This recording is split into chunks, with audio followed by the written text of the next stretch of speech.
Assalamualaikum warahmatullahi wabarakatuh. Perkenalkan, nama saya Masluha, Prodi Ilmu Al-Quran dan Tafsir, Fakultas Usuluddin dan Dakwah,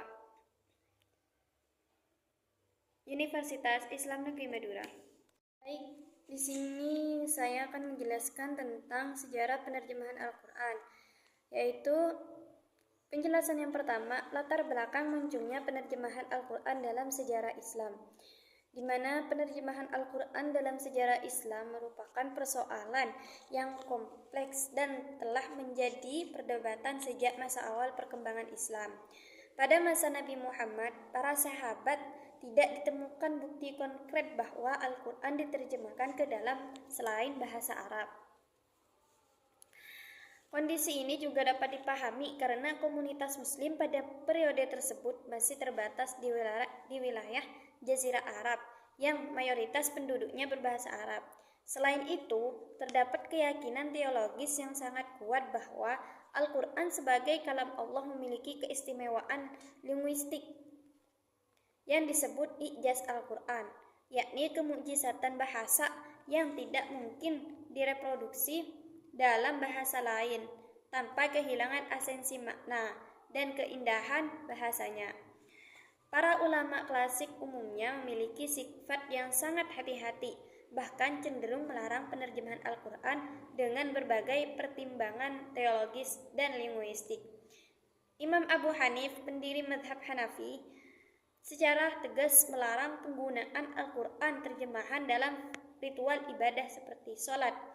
Menurutnya, terjemahan bukanlah Al-Quran yang sebenarnya, karena Al-Quran dalam definisi teologisnya adalah kalam Allah yang diturunkan kepada Nabi Muhammad dalam bahasa Arab yang bersifat mukjizat.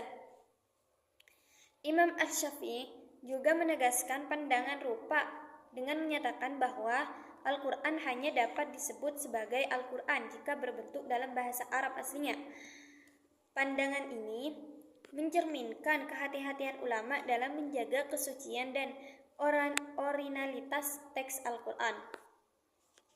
Kedua, tentang perkembangan penerjemahan Al-Quran di dunia Barat, di mana penerjemahan Al-Quran di dunia Barat dimulai dengan motivasi yang sangat berbeda dari dunia Islam, yakni lebih didorong oleh kepentingan polemis, misionaris, dan orientalis daripada kepentingan memahami Islam secara objektif dan empatik. Terjemahan pertama Al-Quran ke dalam bahasa Eropa dilakukan oleh Robert of Ketton, seorang biarawan dan penerjemahan dari Inggris, pada tahun 1143 Masehi atas perintah Peter the Venerable, kepala biara Cluny di Prancis. Terjemahan ini dibuat dalam bahasa Latin dengan judul yang sangat tendensius, yakni Lex Mahomet Theodopet, yang berarti hukum Muhammad Nabi palsu. Judul ini dengan sangat jelas menunjukkan sikap polemis dan antagonistik terhadap Islam yang dominan pada masa Perang Salib.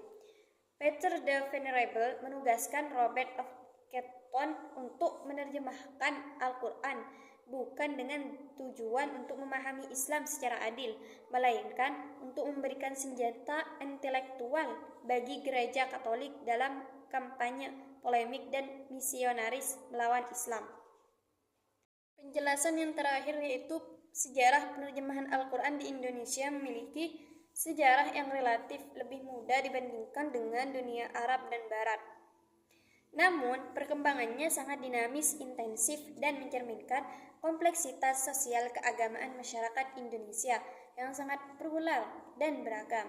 Sebelum abad ke-20, umat Islam di Nusantara umumnya mempelajari Al-Quran melalui tradisi pesantren dan metode sorogan dan bandongan, di mana santri membaca Al-Quran dalam bahasa Arab. Coba lagi lanjutkan dan kiai memberikan penjelasan dalam bahasa lokal seperti Jawa, Sunda, atau Melayu. Tradisi kitab kuning yang menggunakan sistem makna gundul atau harokat Jawa juga berfungsi sebagai alat bantu pemahaman, meskipun bukan terjemahan dalam arti sebenarnya. Sistem makna gundul ini juga merupakan metode unik di pesantren-pesantren Jawa, di mana setiap kata Arab diberi catatan atau terjemahan terjemahan dalam bahasa Jawa menggunakan aksara Arab pegon di sela-sela atau di pinggir teks Arab. Metode ini juga memungkinkan santri untuk memahami arti kata per kata dari teks Arab tanpa harus menguasai tata bahasa Arab secara sempurna. Sekian dari saya. Wassalamualaikum warahmatullahi wabarakatuh.